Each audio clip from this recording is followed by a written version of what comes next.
আমাৰ এই গাঁওখনৰ নাম ৩ নং ৰায়ং একচাৰ্মি গাঁও। কি গাঁও পঞ্চায়ত পৰে? আমাৰ 5 নম্বৰ ৱাৰ্ড ৰাজাখানা পঞ্চায়ত। ৰাজাখানা পঞ্চায়ত। এই যে নদীখনৰ নাম কি? এই শুকান নালা। শুকান নালা। আমাৰ কিমান বছৰৰ পৰা এনেকা কহাই আছে? এইটোতো 2000 আগৰ 2 চন 3 চন পৰা খান্দি আছে আৰু তেতিয়াৰ পৰা চৰকাৰে একো মানে সৰু মৰু দিয়ে আৰু পঞ্চায়ত পৰা কিবা কিবি গাইড বান সৰু এইকেইটাতো খুৰালি মাহতে এক ঝাটকাতে লৈ যায় আৰু এতিয়া ঘৰে পাই গ'ল। সেইফালে এইফালে গাৰা মাৰি আছে, মাটি কৰা খেতি হয়, বাৰী চব লৈ আছে। এতিয়াও আৰু এই অৰুণাচল পানীয়ে হয়, এইটো বানপানী অৰুণাচল পৰা হৈ আছে আৰু এই আছে আমাৰ অসমতে মাটি বাৰী নাইকিয়া কৰি দিলে।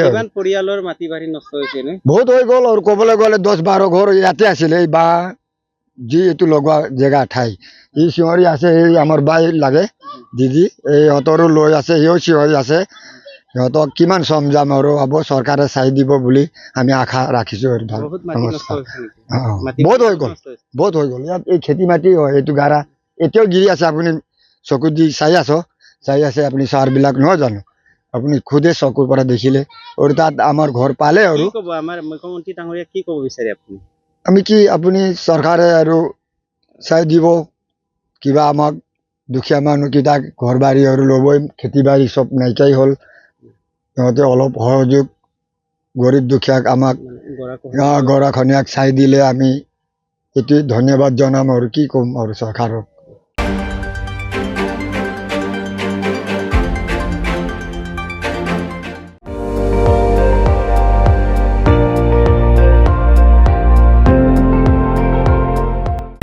আপুনি চাই আছে ND24, সৰ্বশ্ৰেষ্ঠ নহয় সৰ্বোত্তমৰ দৌৰ।